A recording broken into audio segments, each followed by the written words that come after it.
24쪽, 자, 인도 문명에 대해서 한번 살펴볼 수 있도록 하겠습니다. 이제 교과서 상단에 보면 인도 문명의 영역과 문화유산 이렇게 하고 표시가 되어 있어요. 이제 인도 문명은 먼저 요 왼쪽에 있는 강이 바로 인더스 강입니다. 인더스 강 유역에 모헨조다로 하라파 유적이 있고요. 그 다음에 북방에서 아리아인들이 내려온 이후에는 인더스 강 유역에서 문명의 중심이 겐지스 강으로 바뀝니다. 그래서 인더스 강에서 뭘로 겐지스 강으로 바뀌었다라는 거 알아두시면 좋겠고요. 그 다음에 요 아래 있는 인도 중앙에 있는 고원이 바로 데칸 고원입니다. 데칸 고원이고요. 그 다음에 인도 문자는 아직까지 해독이 되어 있지 않아요. 그 다음에 모헨조다로 유적은 소 숭배하고는 직접적인 상관은 없는데 아무튼 뭐 벌써부터 요 인도 문자에는 이렇게 소가 형상화돼 있다라고 하는 점 또한 인상적이고요. 그 다음에 모헨조다로에서 발견된 인물상인데 이미 뭐 기원전 2500년 전에 요 지역, 즉 인더스강 유역에는 뭐예요? 벽돌로 만든 이런 건축물들이 이제 건립이 되었고 그게 이제 오늘날까지 남아있다. 자, 한번 보도록 하겠습니다. 인도 문명입니다. 기원전 2500년경 인더스강 상류 펀잡 지방, 오늘날로 따지면 파키스탄이죠. 파키스탄 지역이요. 펀잡 지방을 중심으로 누가 세웠다? 드라비다인이 맨 처음에는 인도를 수립합니다. 자, 도시국가가 등장했는데 이 지역은 기름진 평야지대다. 아까 이야기한 대로 무슨 강이 있으니까 인더스강이 있었고 인더스강은 저번에 우리가 봤던 메소포타미아 지역과 마찬가지로 봄철이 되면 어때요? 히말라야 산맥에 있던 티베트권에 있던 빙하들이 녹죠. 녹으면서 이제 어때요? 여름철이 되면 강수량이 풍부해지는 그래서 이제 비옥한 평야지대가 형성된 그런 지역입니다. 그 다음에 서아시아 일대와 연결되는 교충지였다. 자, 아까 이야기한 대로 주 도시 하라파와 뭐가 있어요? 모헨조다로. 이 지역에는 계획 도시가 만들어졌고요. 그 다음에 도시 주변에는 이미 성곽을 쌓았고 그 다음에 막루도 만들었다. 성곽을 쌓고 막루를 만들었다는 이야기는 이미 우리가 저번에 배운 대로 이 지역은 어때요? 뭐 사유재산이 존재하고 계급이 존재하고 청동기 시대이기 때문에 주변으로부터 침략도 있었다. 그래서 이걸 막기 위한 방어시설로서의 막루 이야기하는 거고요. 그 다음에 성곽 안에는 도로가 포장되어 있으며 배수시설도 마련되어 있었대요. 그 다음에 요 인더스강역은 목욕탕으로 굉장히 유명하죠. 목욕탕, 광장, 창고 등이 설치되었다. 이 목욕탕은 오늘날 이렇게 때베끼는 목욕탕이기도 하지만 한편으로 볼 때는 신에게 제사를 지내기 위한 이전 과정으로서의 목욕탕. 이 몸과 마음을 깨끗이 하는 이제 뭐 어떻게 보면 신정 정치와 관련된 그런 유적으로 우리가 추측을 하고 있어요. 건물은 대개 벽돌로 지었으며 집집마다 우물이 있었고요. 왕궁은 없었으나 대규모 목욕탕이 제사장이 종교식을 행한 것으로 판단이 된다. 금방 말씀드렸던 내용이죠. 자, 요 지역 역시 세계 4대 문명, 청동기 문명이라고 그랬죠.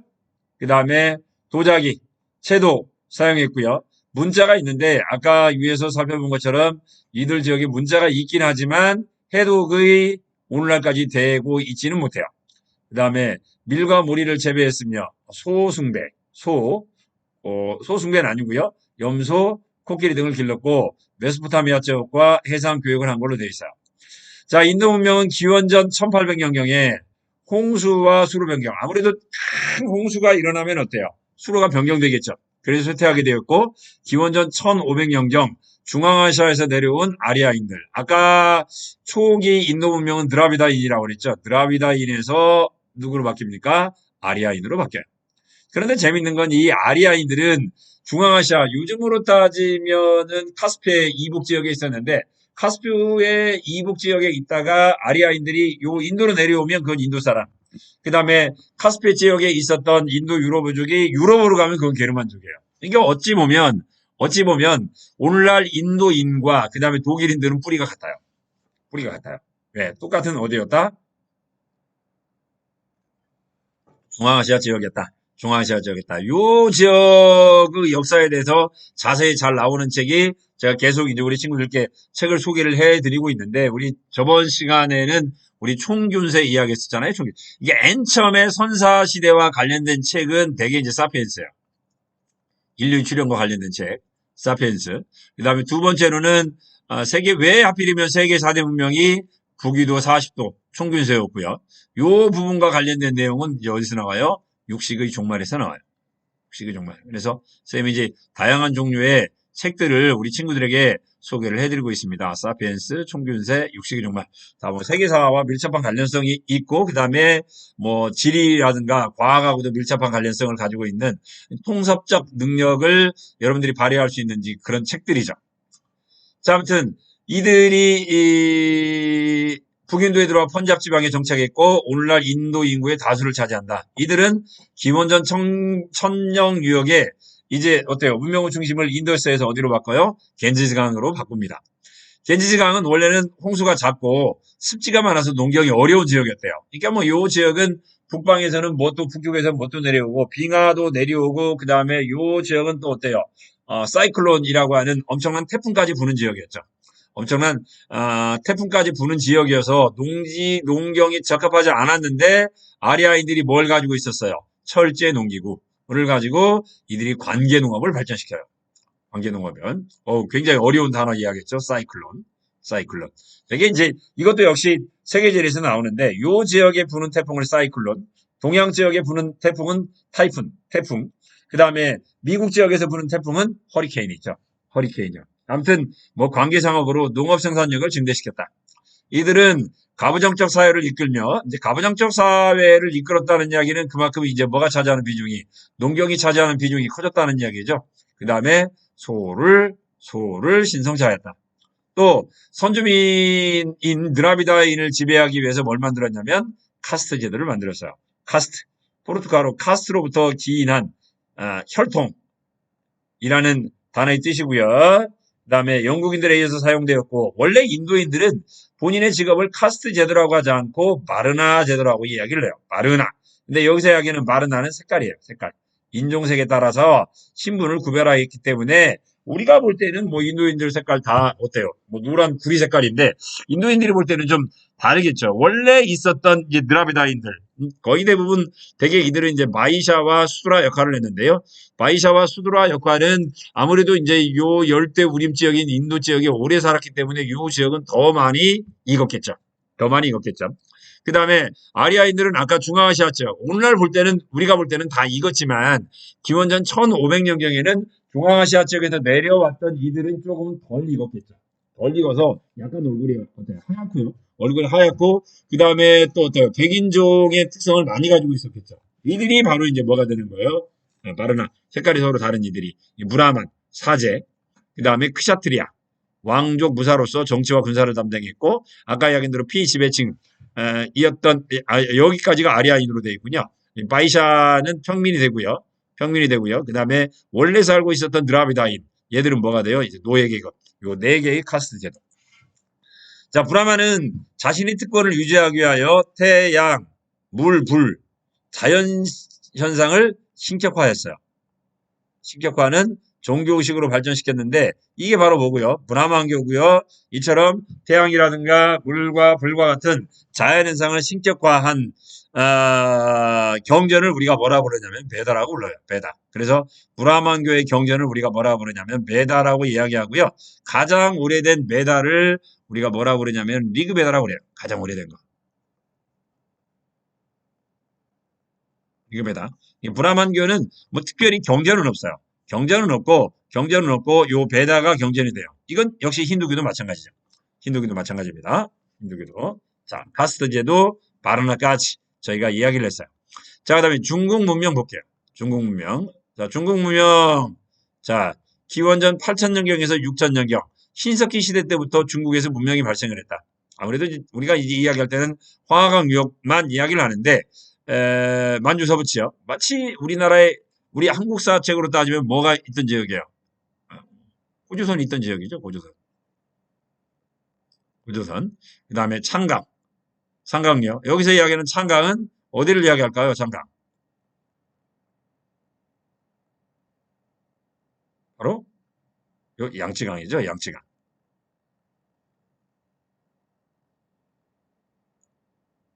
자, 양주강역이에요. 양주강역에 있었던 문화를 우리가 뭐라고 부르냐면 허무드 문화라고 그래요. 허무드.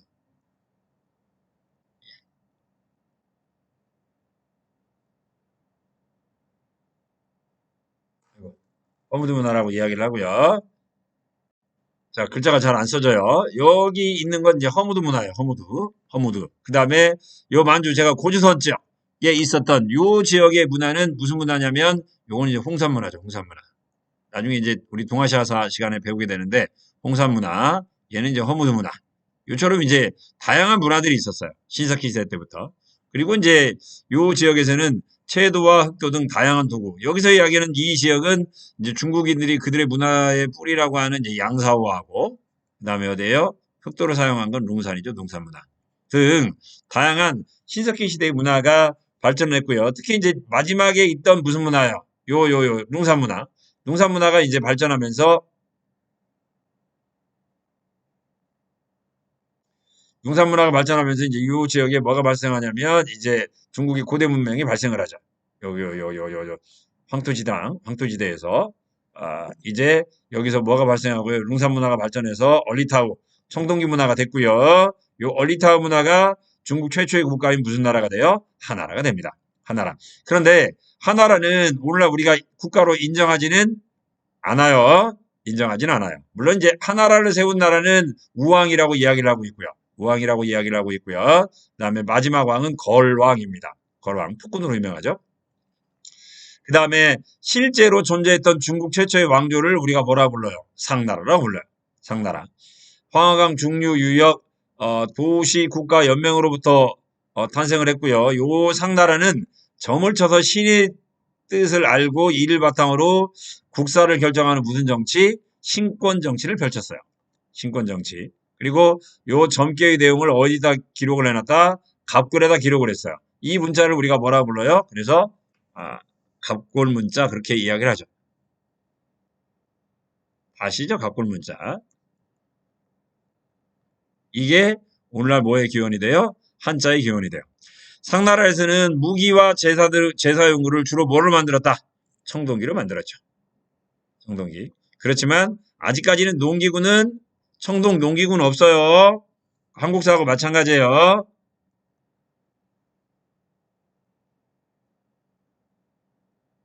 청동 농기구는 아직도 X예요. 그 다음에 메소포타미아 지역과 마찬가지로 얘는 뭐고요? 태음력이었고요. 그 다음에 왕이 죽으면 많은 사람들을 함께 매장하는 무슨 풍습이 있었다? 순장 풍습이 있었다. 순장 풍습이 있었다. 그 다음에 이제 은나라 같은 경우 이제 마지막 왕이 이제 거왕이죠. 거왕. 그래서 우리가 흔히 동양에서의 폭군 이야기할 때 하나라의 거왕, 그 다음에 은나라의 주왕, 하걸 은주 그렇게 이야기를 해요. 폭군들 이야기하면. 그 다음에 웨이수이 유약, 웨이수이 강유약.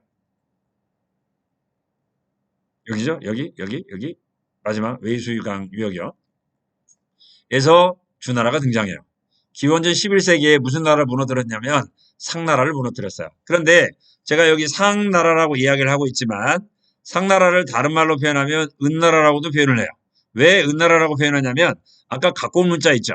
이게 몽땅 발견된 지역을 뭐라고 불렀냐면 은허라고 불렀어요.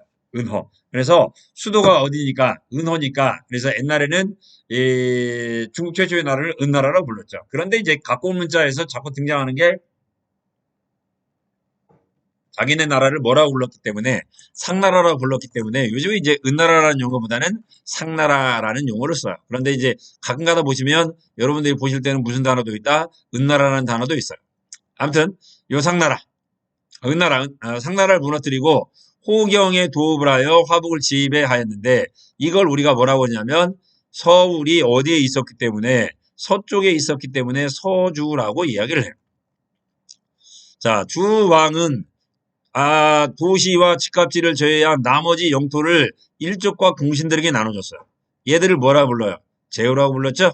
제후라고 불렀어요. 그래서 이들 제후들에게 뭘 나눠줘요? 토지를 나누어줘서 제후들의 국가를 만들어줬어요. 얘를 보고 우리가 뭐라고 하냐면 봉건제라고 이야기를 하죠. 제후들이 나라를 세우도록 도와줬다. 봉건제. 그래서 왕은 제후에게 토지와 그 다음에 백성을 하사하는 대신에 토지와 백성을 하다하는 대신에 지방에 있는 제후로부터 조공과 군사적 의무를 받죠? 군사적 의무를 받아요. 그런데 이들 제후들에게 땅을 나눠준 이유가 뭐냐? 너희들이 뭐기 때문에 나의 동생이기 때문에 나의 아들이기 때문에 친인척이기 때문에 줬다. 그래서 이 주나라의 봉건제도를 우리가 뭐예요? 혈연에 기반을 둔 봉건제도라고 이야기를 하고요. 이 혈연 관계를 정리한 법을 우리가 종법 그래요. 종법. 왜 그러냐면 큰 집이냐 작은 집이냐에 따라서 받는 뭐예요? 백성과 그 다음에 토지 양이 갈라지기 때문에 이 종법을 굉장히 중요시하겠죠. 물론 맨 처음에는 얘가 내 아들이야 큰아들 작은아들 그렇지만 시간이 지나면 지날수록 종법이 그 다음에 또 어때요? 종가냐 아니면은 또 어때요? 반가냐 반가냐. 왜 그냥 반가는 이제 첩의 아들 집안이죠. 이거에 따라서 또 굉장히 구분이 되기 때문에 이런 경우에는 땅을 얼마나 주고 이런 경우에는 재산을 얼마나 주며 이런 경우에는 제사를 지낼 때는 어떻게 지내야 되고 이런 분들을 굉장히 세세하게 규정을 하죠. 종법입니다. 오늘날도 우리가 이제 큰 집에 우리 집안에 저도 이제 안동공가지만 우리 집안에 큰 집안을 뭐라고 불러요? 종갓집 그러죠. 그래서 종갓집도 큰 종갓집은 대종, 작은 종갓집은 뭐가 돼요? 소종. 다 끝에 뭐가 들어가요? 종자가 들어가죠. 이거 종법입니다. 옛날에는 종자가 들어가면 좋겠지만 요즘은 그나마도 결혼 안 하려고 하는데 종갓집 남자들은 결혼하기가 어떡해요? 더 힘들겠죠. 네, 이런 내용이 되겠고요. 자, 그 다음에 주나라는 하늘에 덕을 받아서 주나라가 은나라를 물리치게 된 것은 뭐예요? 하늘에 덕을 받았기 때문이다. 하늘에 덕을 받았기 때문에 저기 주나라가 중국 전체를 지배할 수 있었다. 이걸 보고 우리가 뭐라고 그러냐면 천명사상 혹은 다른 말로 표현하면 뭐예요? 덕치주의라고 이야기를 하죠. 천명사상, 덕치주의라고 하고 이러한 천명과 덕치사상은 오늘날 중국의 기본적인 통치 이념으로 바로잡았어요. 그 다음에 아까 이제 주나라 이제 무왕이 이제 어떻게 보면 상을 물리치고 중국을 통일하는데요. 이때 무왕이 등용했던 인재가 바로 누구냐면 유명한 강태공이에요. 강태공이라는 인물이 이때 역시 등장을 하고요. 그 다음에 주나라의 문왕이 이제 어때요? 토지를 옛날 상나라의 땅을 자기의 친인척들에게 나눠줬다고 그랬죠? 그러다 보고 상나라 사람들은 토지를 상실하게 됐겠죠. 토지를 잃어요. 그래서 이 사람들은 먹고 살 게 없기 때문에 먹고 살 게 얼게 되면서 이 사람들은 어때요? 농사를 짓지 못하고 떠돌이 생활을 하게 돼요. 떠돌이 생활하면서 얘들이 뭘 하게 됐을까요? 장사를 하게 되죠. 그러면서 얘들이 뭐가 돼요? 상인이 되는 거죠. 상업활동. 그래서 오늘날도 상인이라는 단어는 요 상나라 사람이라는 그런 의미를 가지고 있어요. 이라는 그런 의미를 가지고 있어요. 좀 재밌죠? 자, 그 다음에 자, 그 다음에 이제, 아까 이제 제가 이제 덕치주의. 덕치 이꼬르 바로 뭐예요? 천명사상이죠. 천명을 잃었다는 걸 볼까요? 아까 하걸 은주 이야기했잖아요. 하나라의 거랑, 그 다음에 은나라의 주왕 이야기했는데, 둘 다 천명을 잃으려면 옆에 누가 있어야 하냐면 여자가 있어야 돼요. 여자. 그래서 하나라의 거랑에게는 말이, 그 다음에 은나라의 주왕에게는 누가 있었냐면 달기가 있었어요. 물론 이제 나중에 보면 주나라 있어요. 주나라. 야, 어디 갔냐? 요 주나라 유왕에게는 또 누가 있었냐면 포사가 있었어요. 이 포사가 그 유명한 얼음공주죠. 얼음공주. 안 울어요. 하도 안 웃길래 얘를 웃기려고 이제 어때요? 가짜 봉화 이야기. 여러분들 이야기 많이 들어보셨죠? 가짜 봉화 이야기가 바로 누구 때 이야기냐면 포사 때 이야기고요. 하걸, 운주 얘들은 뭘로 유명하냐면 주지육립이에요. 우리 학교 급식실을 주지육립으로 만들고 싶죠? 그러면서 이제 뭐가 나와요? 삼천궁녀. 이야기 나오죠? 그러면 이제 역시 이제 어때요? 우리나라면 의자왕. 자, 천명을 잃었다. 덕을 상실했다. 옆에는 다 누가 있어요?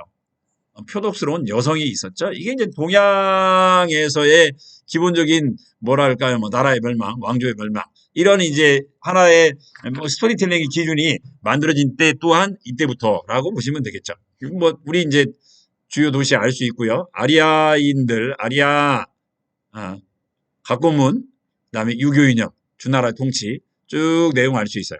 그 다음에 이제 또 이제 문화의 전파자들을 한번 살펴볼 수 있도록 할게요. 페니키아. 알파벳을 만들었죠. 이들 페니키아는 어딨냐면 여기 있죠. 오늘날 어디 지역이에요? 레바논 지역이에요. 오늘날 레바논 지역. 자, 페니키아인들은 카르타고라는 식민지를 만들었었죠. 리비아 지역에. 뭘 사용했어요? 표음 문자. 알파벳 기원이 되었고요.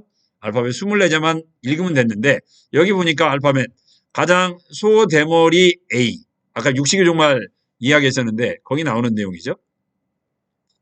소가 A자가 됐어요. 아무튼 24글자 표현물을 만든 건 페니키아인들입니다. 여기 있었던 오늘날 레바논 지역이고요. 그 다음에 오늘날 이스라엘 가나안 지역에는 누가 살았어요? 헤브라인.